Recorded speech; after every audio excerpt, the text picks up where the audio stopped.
The humid air of Miami clung to my skin like a desperate lover as I navigated through the crowded beachfront bar. It was my third double shift this week, and my feet screamed in protest with each step. The ice in the cocktail shakers clinked rhythmically against the backdrop of pulsing music and drunken laughter, creating a symphony of chaos that had become the soundtrack to my life. "Table 7 needs another round," Marco barked, barely glancing my way as he slid the tray across the bar top. I nodded, balancing the drinks with practiced precision. At 26, I was already a veteran in the art of serving overpriced cocktails to entitled tourists while maintaining a smile that never quite reached my eyes. Tonight was particularly busy. Some wealthy businessman had rented out half the VIP section for what appeared to be an important meeting, disguised as a casual night out. "Excuse me," I murmured, squeezing between two sunburned men who didn't bother to move an inch. Their eyes followed me, as they always did, but tonight I was too exhausted to care. That's when I saw him. He sat alone at a corner table, partially hidden in the shadows, yet somehow commanding the entire room without saying a word. Unlike the other tourists with their gaudy Hawaiian shirts and camera-laden necks, he wore a crisp white linen shirt, the sleeves rolled up to reveal strong forearms. Dark aviator sunglasses concealed his eyes despite the dimming evening light, and his jaw, sharp enough to cut glass, remained perfectly still as he observed the crowd. Something about him made me pause. Perhaps it was the way others seemed to unconsciously give him space, or how the security guards glanced his way a little too often. Or maybe it was simply that in a sea of loud, desperate-to-be-noticed people, he sat in complete stillness, as if the world revolved around him and not the other way around. I shook the thought away. Another rich tourist thinking he owned the place. Miami Beach was full of them. "Your mojitos," I announced, placing the drinks on table 7 with practiced efficiency. "Anything else I can get you?" The group of middle-aged women giggled like schoolgirls, one of them boldly eyeing my figure. "We're good, honey. But if you see any single men worth our time, send them our way." I forced a laugh. "I'll keep an eye out." As I turned to head back to the bar, I collided with a solid wall of muscle. The impact sent me stumbling backward, and strong hands gripped my shoulders to steady me. A subtle scent of expensive cologne, sandalwood and something darker I couldn't name, filled my senses. "I'm sorry," I stammered, looking up. The man from the corner table had materialized in front of me, his sunglasses now hanging from his shirt pocket, revealing eyes so intensely blue they seemed almost unnatural against his tanned skin. "The fault is mine," he replied, his voice carrying a slight accent I couldn't place. Something European, perhaps Italian or Spanish. The sound was like velvet wrapped around steel. I wasn't watching where I was going. For a moment, we stood frozen. His hands still on my shoulders, I became acutely aware of the dampness of my uniform, the wisps of hair that had escaped my ponytail, and how small I felt in his presence. "No harm done," I managed, stepping back. His hands fell away, but the impression of his touch lingered. A ghost of a smile crossed his lips. "What's your name?" Under normal circumstances, I would have deflected. Names created connections, and connections with customers never ended well. But something about his direct gaze made me answer honestly. "Ellie." "Ellie Moore." He nodded, as if filing the information away for future reference. "Ellie?" he repeated, my name sounding different in his mouth, almost precious. "I'd like a whiskey. Neat, the best you have." It wasn't a request, but a statement of fact. Before I could respond, he returned to his table, leaving me with the distinct feeling that I'd just had an encounter with something dangerous. Throughout the night, I found myself inexplicably drawn to his table. Each time I brought him a fresh drink, he would thank me with perfect politeness, sometimes asking simple questions about Miami or the bar. Nothing inappropriate, nothing that crossed any lines, yet each interaction left me feeling like I'd touched a live wire. "How long have you worked here?" he asked during my third visit to his table. "Almost 2 years," I replied, collecting his empty glass. "You don't sound like you're from Florida," I hesitated. "I'm not. I'm from a small town in Georgia." His eyes narrowed slightly, studying me with an intensity that made my pulse quicken. "What brought you here?" The usual. Big dreams, small wallet. I attempted a light tone, but something in his expression told me he saw right through it. And what dreams would those be, Ellie Moore? The way he said my full name, like he was tasting it, sent an involuntary shiver down my spine. I should get back to work, I said instead of answering, suddenly uncomfortable with his interest. He nodded, that almost smile appearing again. Of course. I wouldn't want to keep you from your duties. As my shift dragged on, I noticed a steady stream of men in dark suits appearing at his table. They would lean in, speak briefly, then disappear into the crowd. None stayed longer than a minute. With each visitor, his expression grew more severe, the line of his shoulders more rigid. By midnight, the bar had reached its peak capacity, bodies pressed against each other in a sweaty mass of vacation excitement. I was counting down the minutes until closing when Marco grabbed my arm. "The guy in the corner wants you specifically," he said, nodding toward the mysterious man. "Says he has a complaint about the service." My stomach dropped. Had I done something wrong? I mentally retraced our interactions, finding nothing that warranted a complaint. "What did he say exactly?" Marco shrugged. "Just that he wanted to speak with you. Better not keep him waiting. He looks like the type who tips big or breaks kneecaps." I rolled my eyes at Marco's dramatics, but made my way to the corner table. The man was on his phone now, speaking rapidly in what was definitely Italian, his voice low and controlled, but with an edge that hadn't been there earlier. He looked up as I approached, immediately ending his call. "Ellie," he said, gesturing to the empty chair across from him. "Please, sit." It wasn't a request I should have granted. Employees weren't supposed to sit with customers, but I found myself sinking into the chair anyway. "Marco said you had a complaint?" I asked, trying to keep my voice professional. He looked genuinely surprised. "A complaint?" "No. I simply wished to speak with you without you rushing off to serve another table." The tension in my shoulders eased slightly. "Oh. Well, I'm still on the clock, so I can't stay long. Of course." He leaned forward, arms resting on the table. "I'm leaving tomorrow. I wanted to invite you to dinner before I go." The straightforwardness of his proposal caught me off guard. Men asked me out at the bar all the time, but usually with cheesy pickup lines or drunken propositions. His direct approach was both refreshing and unsettling. "I don't even know your name," I pointed out. "Alessandro," he replied. "Alessandro Ricci." The name suited him, elegant and strong. "Well, Alessandro, I appreciate the offer, but I make it a policy not to date customers." It was a lie. I had no such policy. I simply didn't date. Period. My last relationship had left scars I wasn't eager to reopen. He studied me, those blue eyes seeming to read every thought crossing my mind. "It's just dinner, Ellie. At the restaurant in my hotel. Public place, excellent food." He paused, then added with surprising softness, "You look like you could use a good meal." It was true. Between rent, student loans, and sending money home to my mother, luxury items like good food had fallen by the wayside. "I don't know." I hesitated, conflict warring within me. Something shifted in his expression, a hardening I couldn't quite interpret. "You shouldn't tease a man like me," he said, his voice dropping to a register that sent goosebumps racing across my skin. "Excuse me?"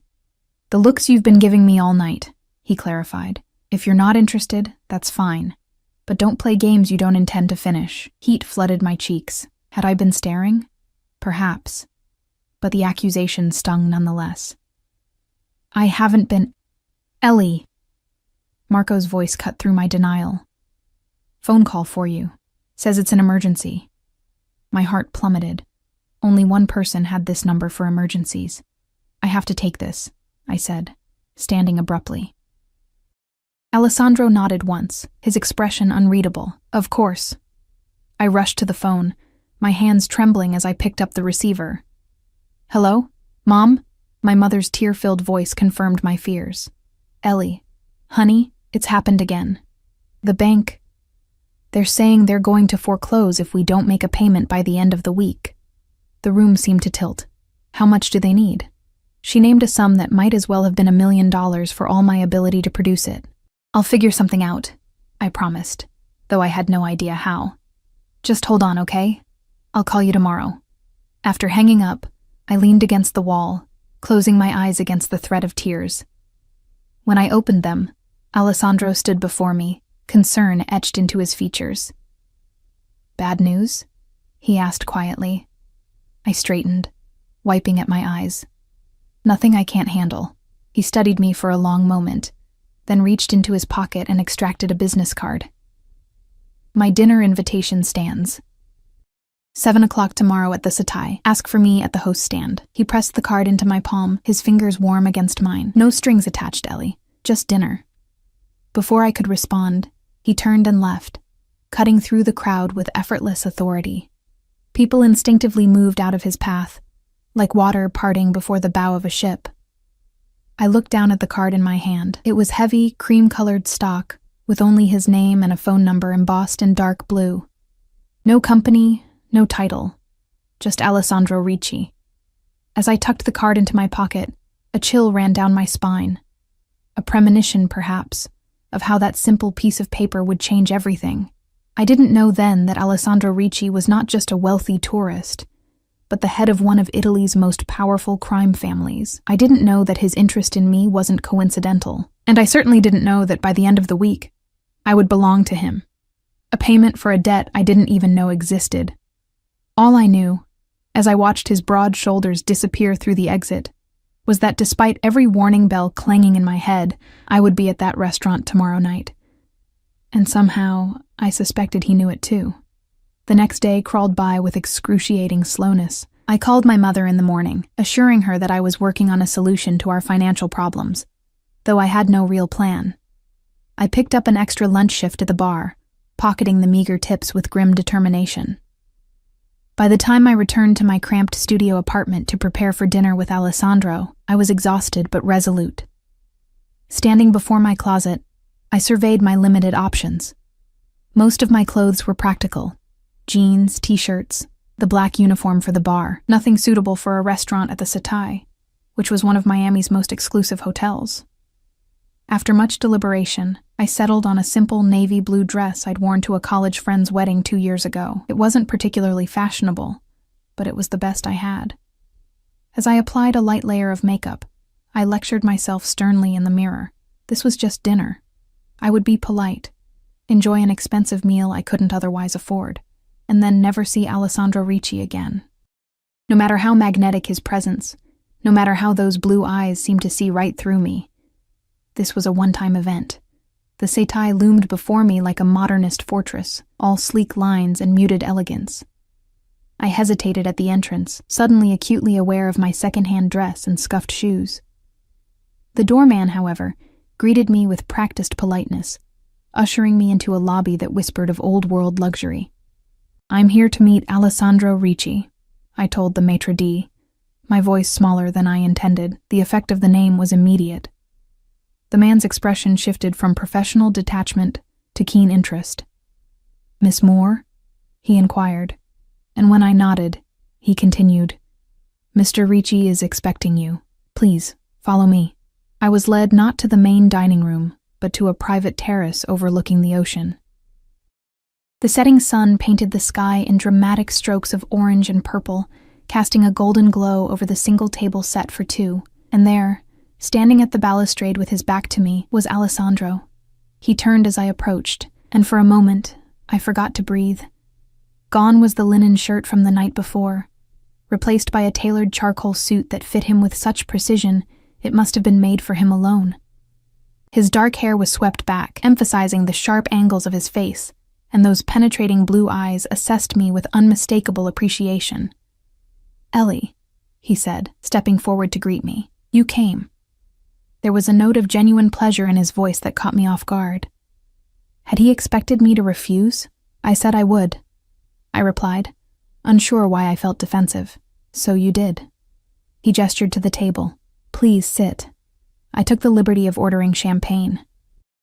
As I settled into my chair, I noticed 2 men standing discreetly by the entrance to the terrace. They wore dark suits and impassive expressions, their eyes constantly scanning the area. "Your security?" I asked, nodding toward them. Alessandro followed my gaze, his expression revealing nothing. "A necessary precaution in my line of work." "And what work is that exactly?" I ventured, accepting the glass of champagne he offered. The hint of a smile played at his lips. "Import-export primarily. My family has interests throughout Europe and we're exploring opportunities in the United States." It was vague enough to be meaningless, but I didn't press.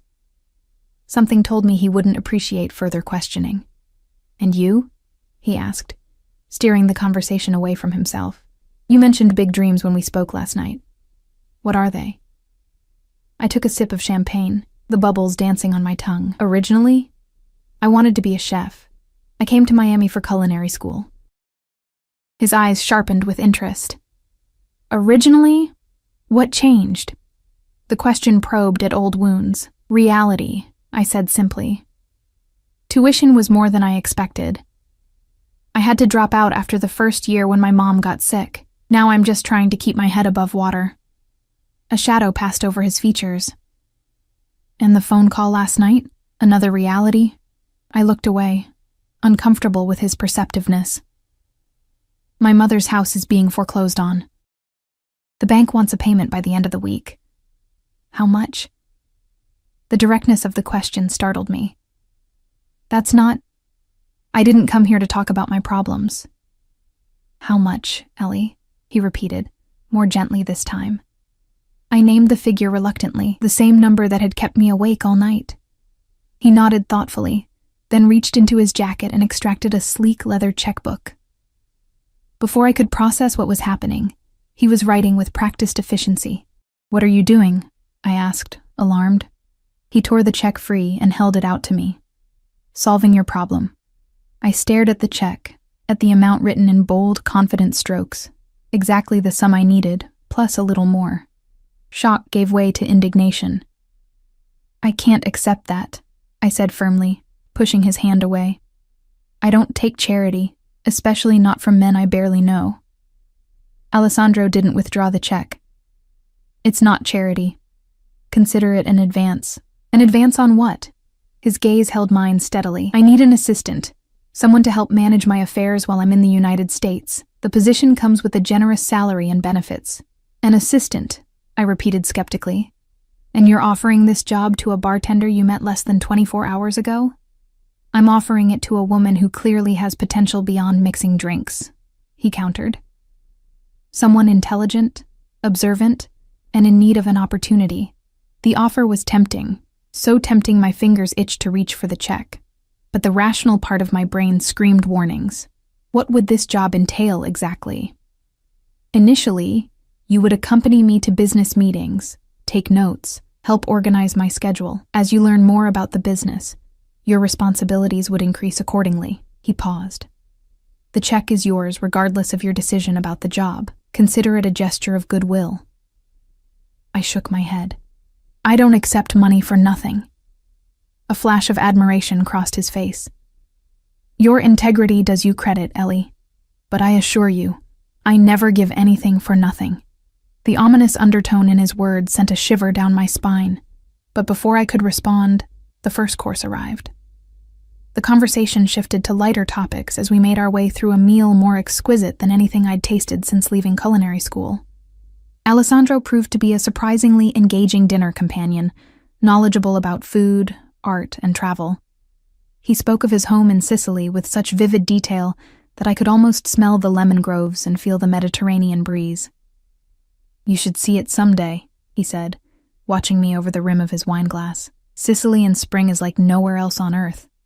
"Maybe in another life," I laughed. "My passport's collecting dust in a drawer somewhere." Something in his expression shifted, a determination settling over his features that I couldn't interpret. "Life is full of unexpected journeys, Ellie."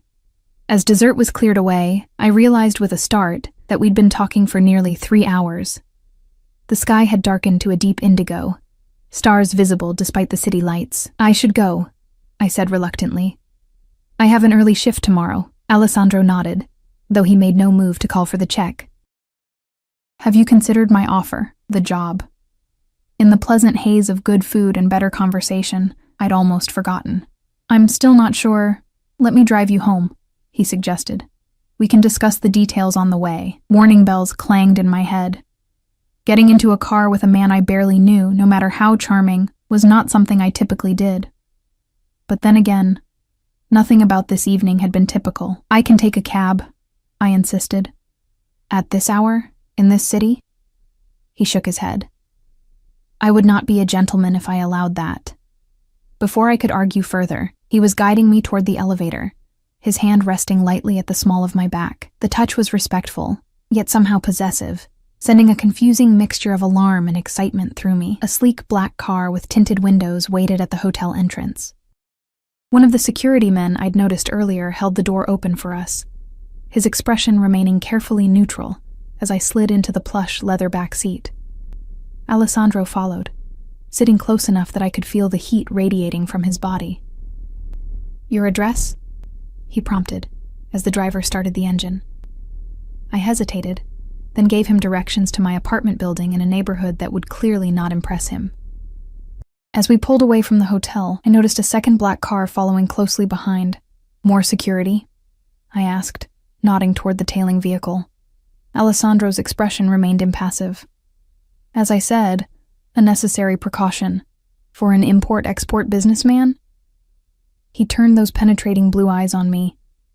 "The world can be dangerous, Ellie, especially for those with valuable assets." The way he looked at me as he said, "valuable assets," made me wonder if he was referring to more than just material goods. We rode in silence for several minutes, the soft hum of the engine and the occasional crackle of a radio from the front seat, the only sounds. Finally, Alessandro spoke again. "The job offer is genuine. You would be well compensated, and I assure you the work itself is legitimate." "Why me?" I asked, the question that had been nagging at me all evening. "You could hire anyone with actual qualifications. Perhaps I prefer someone who hasn't been taught to think in conventional ways." His voice dropped slightly. "Or perhaps I simply enjoy your company." Heat rose to my cheeks. "Mr. Ricci." "Alessandro," he corrected gently. "Alessandro," I amended. "I appreciate the offer, but I don't mix business and whatever this is." A smile ghosted across his lips. "Wise policy." "But sometimes, Ellie, life presents opportunities that defy our carefully constructed rules." The car slowed as we approached my building, a faded 5-story walk-up that had seen better days. I saw Alessandro take in the crumbling facade, the security gate with its broken lock, the flickering streetlight that never seemed to get fixed despite numerous complaints. "This is me," I said, suddenly embarrassed by the stark contrast between my world and his. He didn't comment on the building's condition. Instead, he reached into his pocket and produced both the check from earlier and a business card. "The offer remains open, both offers." He placed them in my hand, his fingers lingering against mine. "Think about it tonight. Call me in the morning with your decision." As I stepped out of the car, he added, "And Ellie, lock your door. This neighborhood isn't safe for a woman alone." I watched as the black car pulled away, followed by its silent shadow.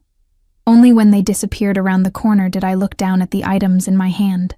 The check, with its life-changing amount, and the business card with just a name and number. Little did I know that as I climbed the stairs to my apartment, Alessandro Ricci was already setting in motion events that would irrevocably alter my life's course. That even as I struggled with the decision of whether to accept his offer, other forces were making decisions for me. I entered my apartment, double-checking the lock as he'd instructed, and placed the check and card on my kitchen counter. They seemed to pulse with potential, a gateway to another life so vastly different from my own that I could barely imagine it. That night, I dreamed of blue eyes watching me from the shadows, and woke with his name on my lips, Alessandro. Even in sleep, he had begun to claim me. What I didn't realize then was that he had always intended to. From the moment I collided with him in that crowded bar, my fate had been sealed. I just hadn't read the contract yet.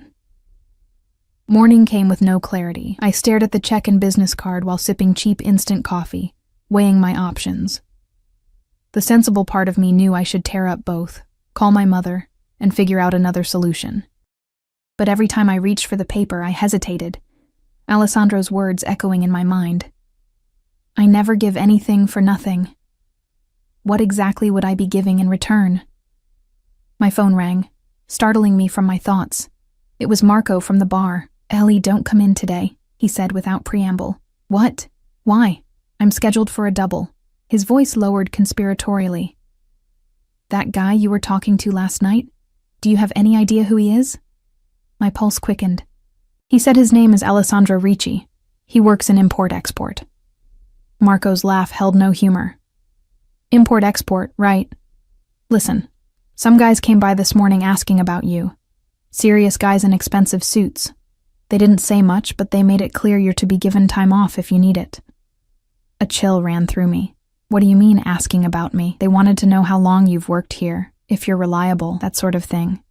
Like a reference check, but way more intense." He paused. "Ellie, be careful. These aren't the kind of people you mess with." "Who are they?" I pressed, fear beginning to curdle in my stomach. "The word is Ricci's connected. Like Italian mob connected. His family controls half the ports in Sicily and has interests all over Europe. They've been expanding into Miami the past year." Another pause. "Whatever he offered you, think hard before you accept." After hanging up, I sank onto my worn couch, Marco's warning ringing in my ears. Had I really had dinner with a mafioso? The idea seemed ludicrous, like something from a movie, but then I remembered the security detail, the way people moved out of his path at the bar, the vague description of his work. My phone rang again. Unknown number. "Hello?" I answered cautiously. "Ellie." Alessandro's voice sent an involuntary shiver down my spine. "Have you considered my offer?" I swallowed hard. "I have some concerns." "Such as?" "Such as who you really are, Alessandro. I've heard rumors." A moment of silence stretched between us. "I see. And what have you heard exactly? That you're not just an import-export. That you're connected." His soft chuckle carried through the line. Connected.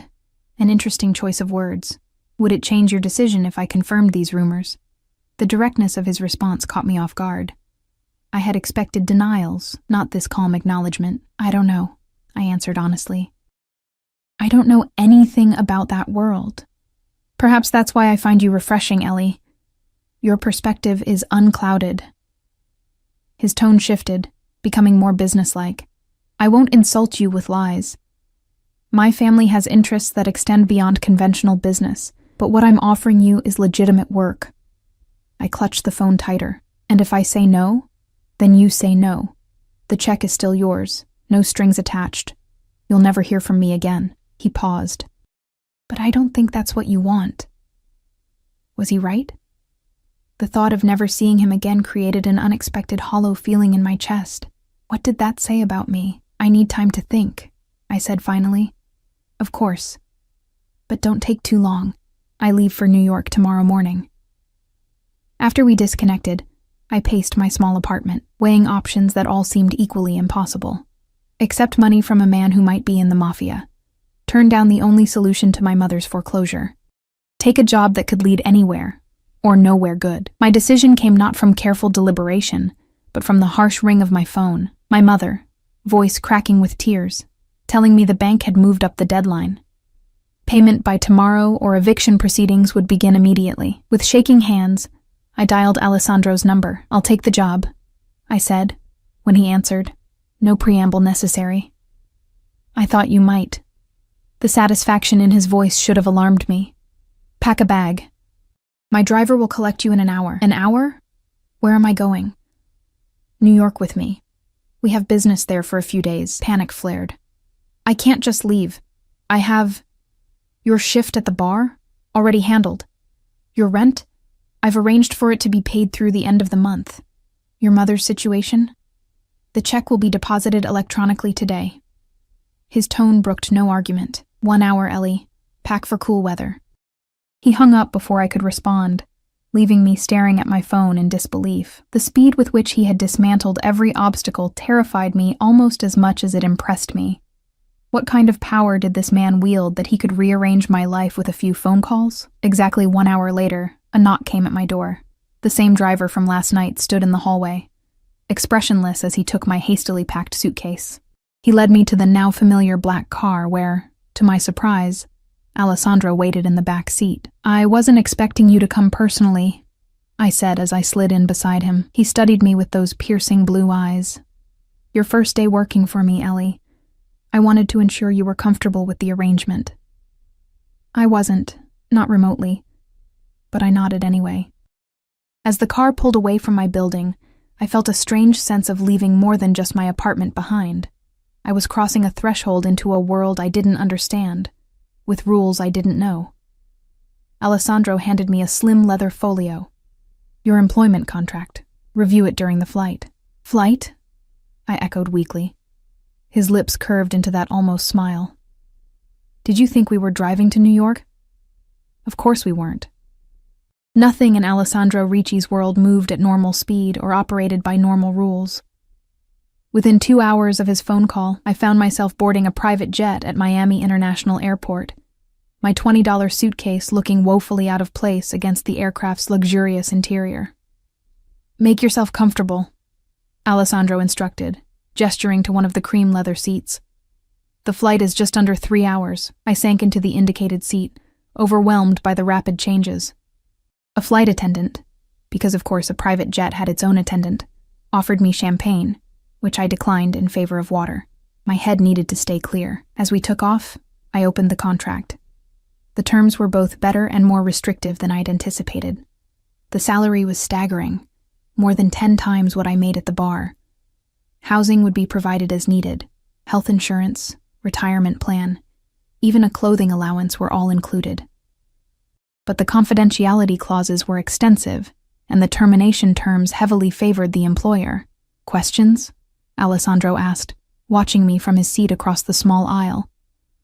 Several, I admitted. This salary, it's too much for an assistant with no experience.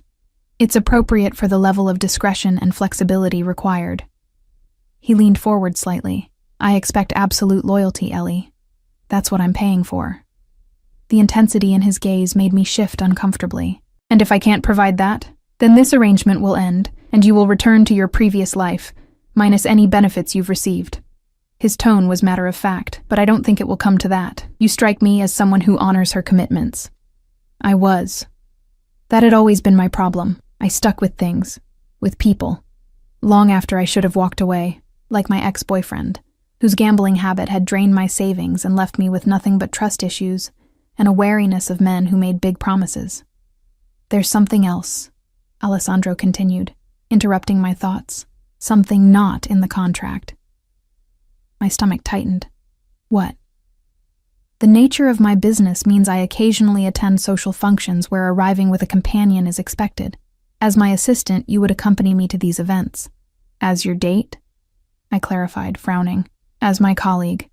He corrected smoothly, though certain assumptions might be made by others.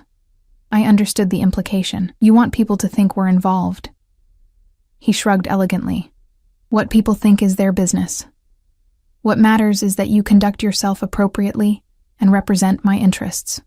It felt like another layer of complication in an already complicated arrangement. But I nodded reluctantly. I can do that.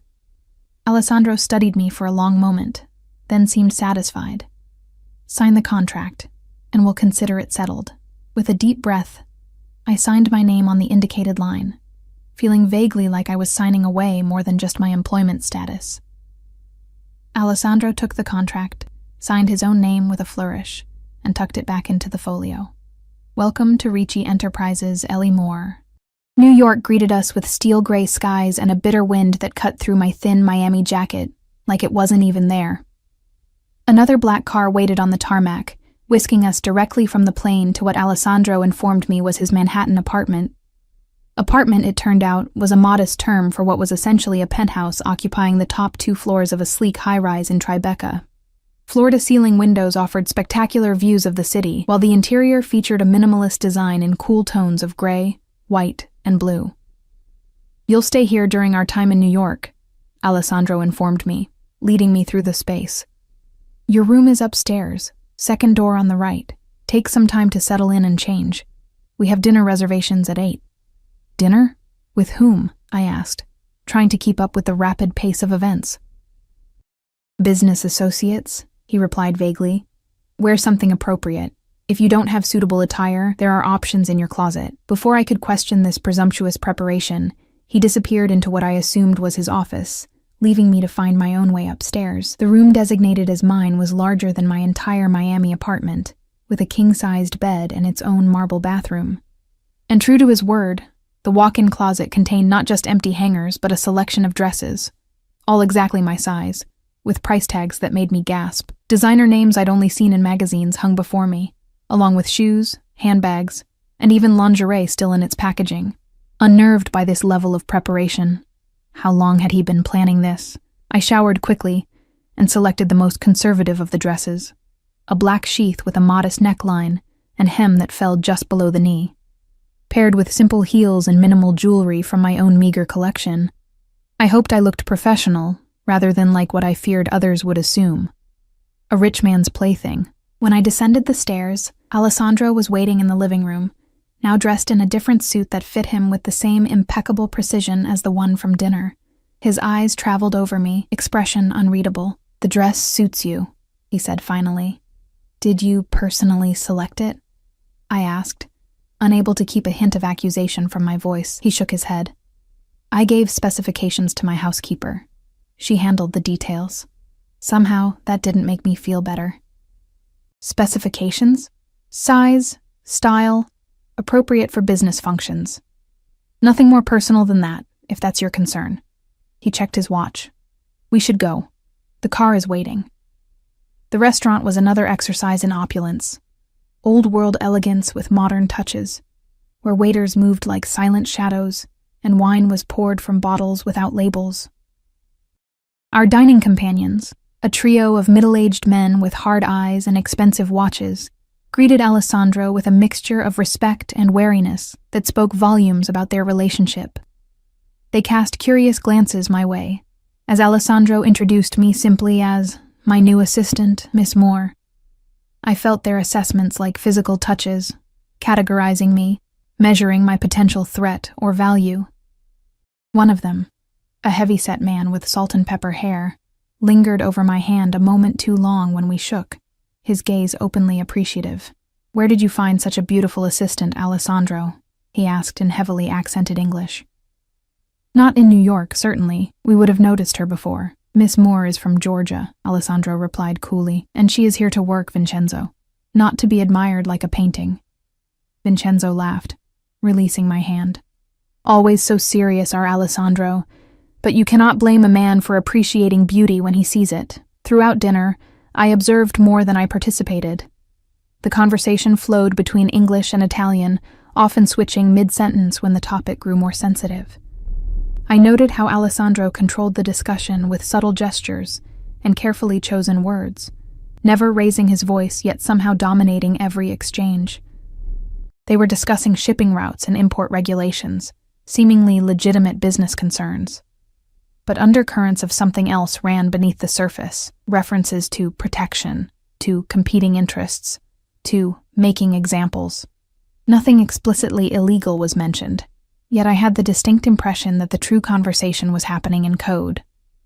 As dessert was served, Vincenzo turned his attention to me again.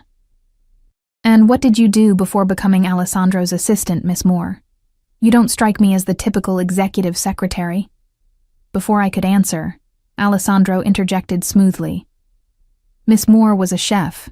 She trained professionally. The lie, or rather the stretching of truth, surprised me, but I kept my expression neutral.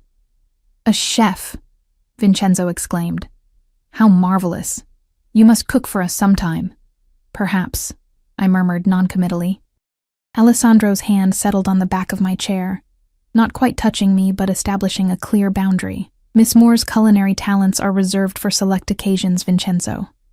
Now, about the Miami terminal situation." The conversation shifted again, and I felt Alessandro's subtle pressure on my back, a silent commendation for following his lead.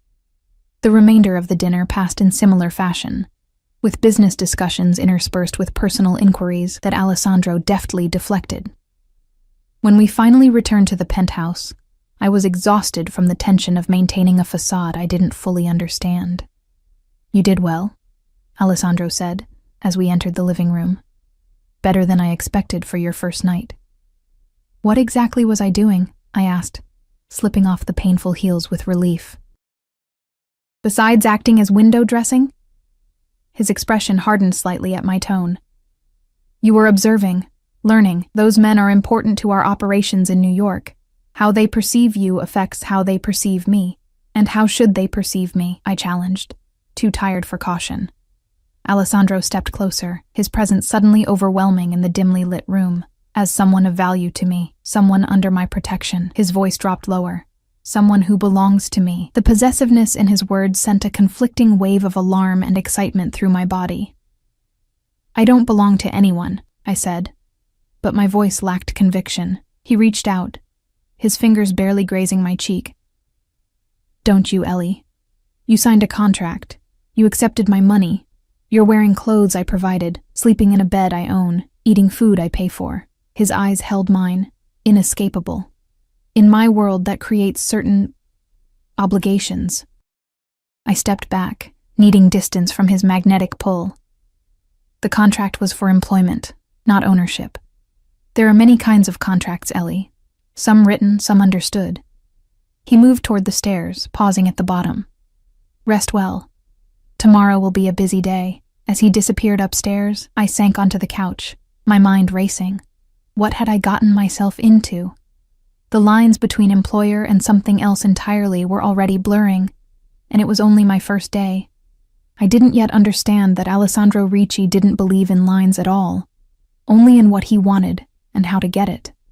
And somehow, for reasons I couldn't fathom, what he wanted was me. The next morning, I woke to the sound of rainfall against the floor-to-ceiling windows. For a disorienting moment, I didn't recognize my surroundings. The luxurious bedding, the expansive room, the Manhattan skyline shrouded in mist. Then reality crashed back. I was in Alessandro Ricci's penthouse, his new assistant, bound by a contract I'd signed in haste and desperation. I found a note slipped under my door, written in elegant script, meetings until noon. Help yourself to breakfast. Car will collect you at 12:30. The penthouse was silent as I made my way downstairs, suggesting Alessandro had already left. In the kitchen, a spread of pastries, fruit, and coffee waited on the counter, still warm. Someone had been here recently, the housekeeper Alessandro had mentioned, presumably. As I sipped coffee that cost more per pound than I usually spent on groceries in a week, I contemplated my new reality. My mother had called late last night, crying with relief that the bank had received the payment. Her home was safe for now. The price for that security was my presence here, in this beautiful cage, with a man whose true nature and intentions remained a mystery. At precisely 12:30, my phone buzzed with a text from an unknown number. Car waiting downstairs. The same expressionless driver from Miami held the door as I slid into the back seat, surprised to find Alessandro already inside, reviewing documents on a tablet. Good morning, he said without looking up. I trust you slept well? Well enough, I replied cautiously. Where are we going? He finally glanced at me, those piercing blue eyes assessing my appearance. I'd dressed in the most conservative outfit I could find among the provided clothes, tailored black pants and a cream silk blouse. You look appropriate, he noted, answering a question I hadn't asked. We're attending a charity luncheon at the Pierre. Many influential people will be present. This is primarily a networking event, so stay close and observe. What am I observing exactly? Alessandro's lips curved slightly. Relationships. Who speaks to whom? Who avoids whom? In my business, information is as valuable as any commodity we ship. The Pierre Hotel exuded old-world elegance, its ballroom transformed into a sea of white-clothed tables adorned with elaborate floral centerpieces. As we entered, I became acutely aware of the subtle shift in the room's energy. Conversations paused, heads turned. Eyes followed Alessandro's progress through the crowd. His hand settled at the small of my back, guiding me with the lightest pressure. The touch was proprietary, sending a clear message to anyone watching. This woman is with me. Alessandro, a silver-haired woman, approached, air-kissing both his cheeks. How lovely to see you. And who is your charming companion? Mrs. Harrington. May I present Ellie Moore, my new assistant? Ellie, Victoria Harrington, chairs this charity's board. I shook her hand, noting the calculating look beneath her sociable smile. A pleasure to meet you, Mrs. Harrington. Assistant? She raised a perfectly groomed eyebrow. How professional. Tell me, dear, how did you and Alessandro connect? Before I could answer, Alessandro intervened smoothly. Ellie has a background in culinary arts. She impressed me with her attention to detail and discretion. Mrs. Harrington's smile never wavered, but her eyes hardened slightly. How fascinating. Well, I must greet the other guests. Do enjoy the luncheon. As she walked away, Alessandro leaned close to my ear. Victoria Harrington's husband owns significant real estate along the eastern seaboard, properties we sometimes utilize. She's also the worst gossip in Manhattan. By dinner, everyone will know exactly who you are, or who they think you are. And who do they think I am? I whispered back. His eyes met mine, intense and unreadable, my weakness. The comment unsettled me deeply. Throughout the luncheon, I felt the weight of curious stares and whispered speculation. Alessandro introduced me to countless people, politicians, business leaders, socialites, all of whom regarded me with varying degrees of interest, suspicion, or thinly veiled disdain. I played my part as instructed, speaking little, observing much. Alessandro moved through the crowd with practiced ease, his charisma and authority evident in every interaction. People deferred to him instinctively, even those who clearly held significant power themselves. By the time we left, my head was spinning with names, connections, and the complex social web Alessandro navigated so effortlessly. You're learning quickly, he commented as we returned to the car. You notice things others miss. I wasn't sure if that was a compliment or an observation. Those people, they all know what you really do, don't they? Alessandro studied me for a moment. Some know. Some suspect. Some prefer not to know the details of how their interests are protected. His expression grew serious. Never underestimate the willingness of respectable people to look the other way when it benefits them. Back at the penthouse, I expected him to disappear into his office again. Instead, he gestured for me to follow him into a room I hadn't explored, a study lined with bookshelves and dominated by a massive desk of dark wood. It's time you understood your role more clearly, he said, indicating I should sit in one of the leather chairs facing the desk. He remained standing, towering over me.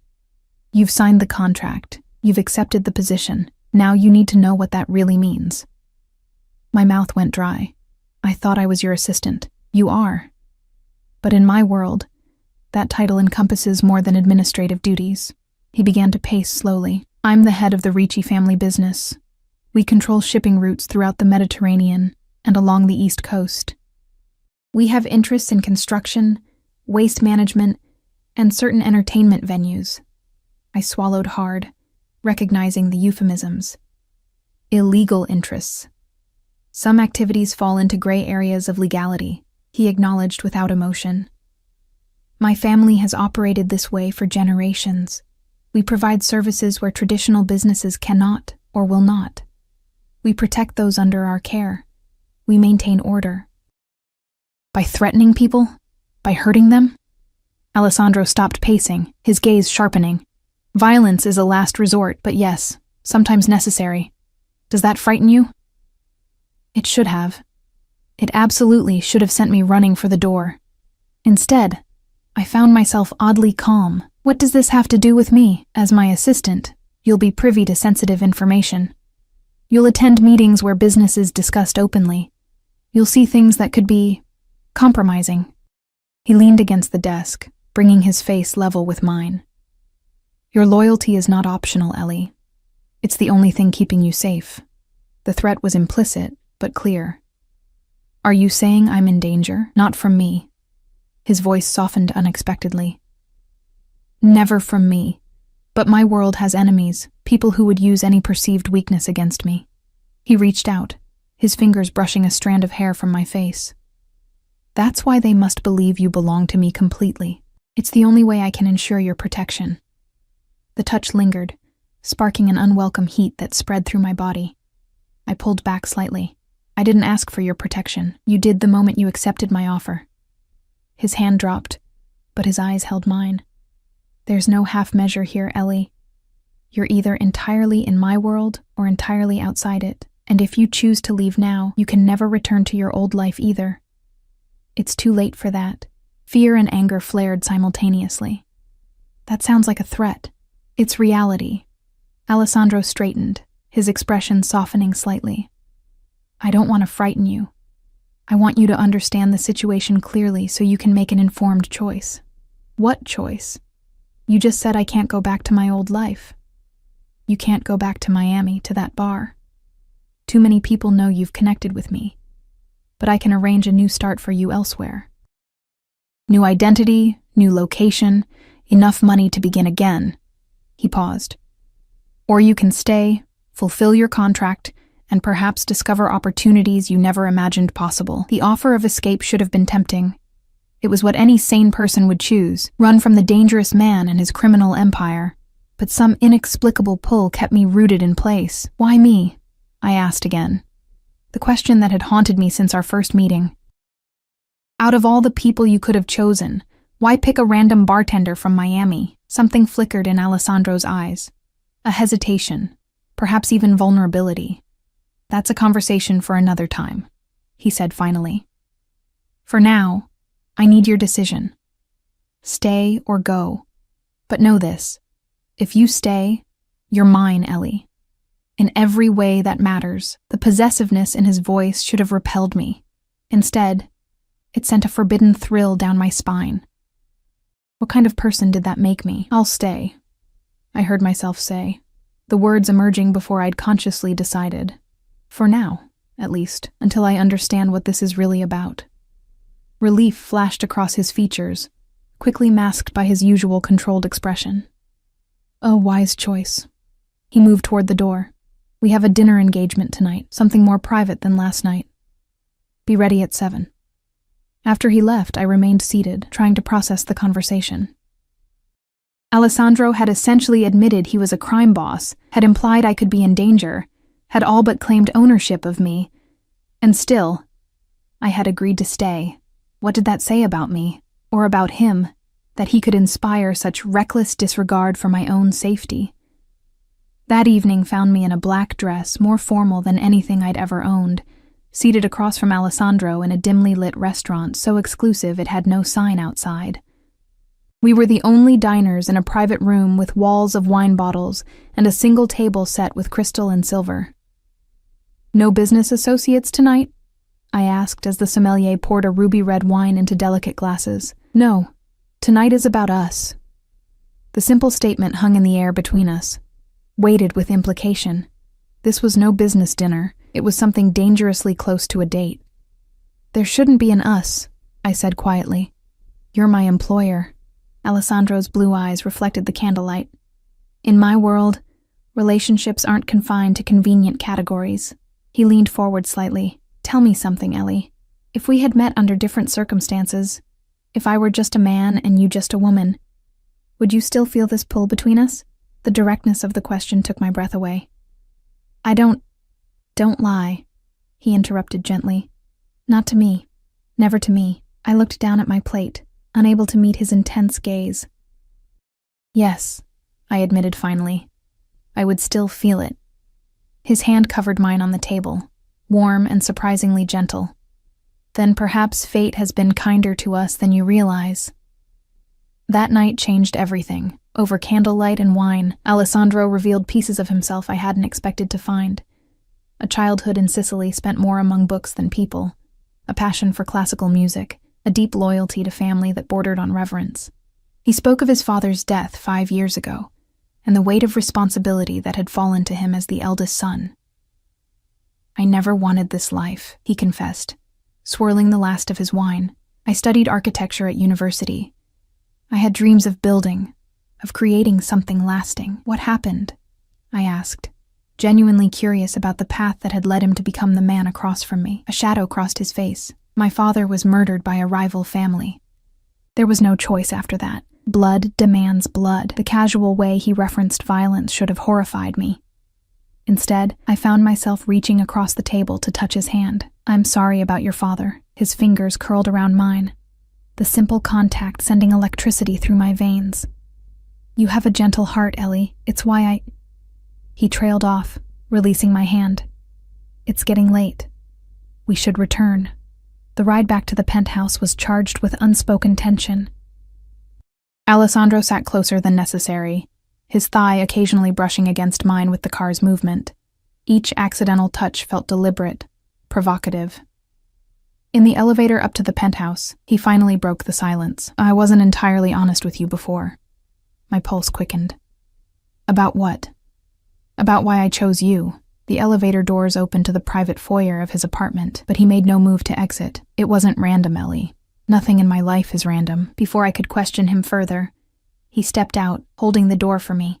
I followed him into the dimly lit living room, where he went straight to the bar and poured 2 glasses of amber liquid. Your father, he said, handing me one of the glasses.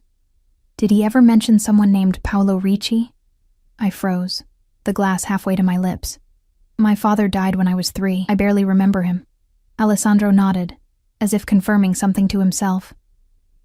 Paolo was my uncle, my father's youngest brother. He took a careful sip of his drink. He died in Georgia 23 years ago. The timeline matched perfectly with my father's death. What are you saying? Your father, James Moore, worked for my family as a courier. He was trusted, valuable. Alessandro's eyes held mine steadily. Until he wasn't. The room seemed to tilt around me. My father was an insurance salesman. He died in a car accident. That's what your mother told you. His voice was gentle but unwavering. The truth is more complicated. I set my untouched drink down with a shaking hand. Tell me. Alessandro moved closer, his expression softening. Your father was skimming from deliveries. Small amounts at first, then growing bolder. My uncle was sent to address the situation. He paused. Neither man survived their meeting. The implications crashed over me like a tidal wave. My father, a criminal, killed by Alessandro's family.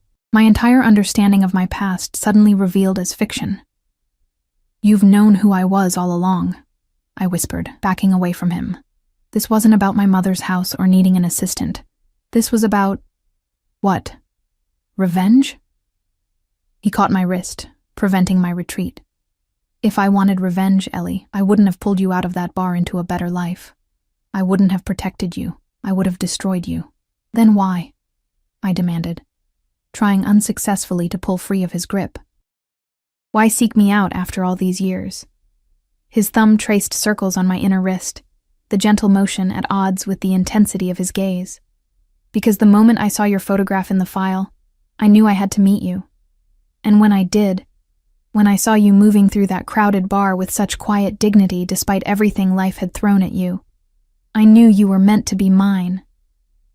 Yours, I repeated, the word both repellent and thrilling. I'm not a possession to be claimed, Alessandro. No, he agreed, pulling me infinitesimally closer. You're far more dangerous than that. You're the one thing I never expected to find. A weakness I'm willing to embrace. His free hand came up to cup my cheek, and despite my anger, my confusion, my sense of betrayal, I found myself leaning into his touch. I should hate you, I whispered.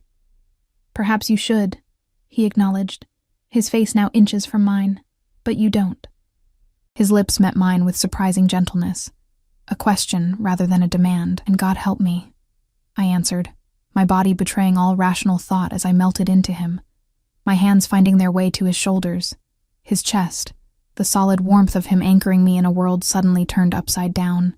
The kiss deepened, grew hungry, Alessandro's control slipping as his hands tangled in my hair, traced the curve of my spine, pulled me flush against him. I could feel his heart racing to match my own, the evidence of his desire pressing against me. Ellie, he breathed against my lips. Tell me to stop, and I will. This isn't part of our contract. This is your choice. My choice. Perhaps the first real one I'd had since entering his orbit. I should have pushed him away, demanded answers about my father, about the lies I'd been told all my life. Instead, I whispered, "Don't stop," and sealed my fate.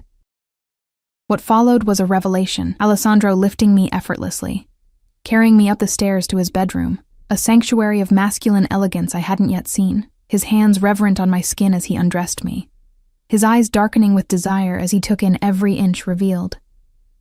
The weight of him above me, the surprising tenderness in his touch that gradually gave way to passionate urgency as we moved together. In those moments, it didn't matter that he was a crime boss, that he'd orchestrated our meeting, that my father's blood might metaphorically be on his family's hands. All that mattered was the way he made me feel. Desired, protected, cherished. Mine, he murmured against my skin as we reached the pinnacle together. Always mine. And in that moment of perfect vulnerability, I believed it was true. Later, as we lay tangled in his sheets, reality began to creep back in. Alessandro traced lazy patterns on my bare shoulder, seemingly content, while questions tumbled through my mind. "Tell me about my father," I finally said, my voice quiet in the darkness. "The truth." His hand stilled momentarily before resuming its gentle exploration. "He was young when he started working for my family, younger than you are now. Smart, charming, good at making people trust him. That's why my father valued him. What happened? Why did he start? Stealing?" Alessandro sighed, his breath warm against my hair. "Your mother was pregnant with you. He wanted out of the life, wanted to be a proper family man. But leaving our organization isn't simple. The things he knew, the people he could identify, it was too risky. So he tried to take enough money to disappear," I surmised. "Yes. And he might have succeeded if he hadn't gotten greedy. The final amount he took was substantial enough to warrant direct intervention." I swallowed hard. "Did your uncle kill him? From what I understand, they killed each other. Your father had a gun. He wasn't expecting my uncle, but he was prepared." Alessandro's arms tightened around me. "The family felt responsible for you and your mother. That's why the insurance policy was so generous. Why the story of an accident was maintained. All these years," I whispered. "My mother never told me. She was protecting you," Alessandro said gently, "as I intend to do for the rest of your life." I pulled back slightly to see his face. "Is that what this is? Protection? Obligation because of what your family did to mine?" His expression hardened. "What I feel for you has nothing to do with obligation, Ellie. Yes, I sought you out initially because of the connection. But what's between us now is something else entirely." His fingers traced my cheek, my jaw, my lips. "Tell me you don't feel it too." I couldn't lie. Not to him, not to myself. Whatever had sparked between us that first night at the bar had grown into something powerful. Something that defied the circumstances of our meeting or the truth of our pasts. "I feel it," I admitted. "But I'm afraid of what that says about me. It says you understand something most people never grasp, that life isn't black and white, that good people can do terrible things, and terrible people can love deeply." He kissed me softly. "I've done things that would horrify you, Ellie. I won't pretend otherwise, but with you, I want to be better." Morning brought clarity and decision. I woke before Alessandro, studying his sleeping face, softer in repose, almost boyish despite the shadow of stubble along his jaw. In sleep, the dangerous edge that surrounded him while awake disappeared, revealing the man beneath the power and control. I slipped from the bed, borrowed his shirt, and went downstairs to make coffee, my mind churning with everything I'd learned, everything I'd done, everything that still lay ahead. Alessandro found me on the terrace, watching the sunrise paint Manhattan in gold and pink. He came up behind me, wrapping his arms around my waist and pressing a kiss to my neck. "Having regrets?" he asked quietly. Surprisingly, no. I turned in his embrace to face him. "But I do have conditions." His eyebrow arched, a hint of amusement playing at his lips. "Conditions? If we're going to do this, whatever this is between us, I need to know everything. No more secrets, no more revelations about my past or yours."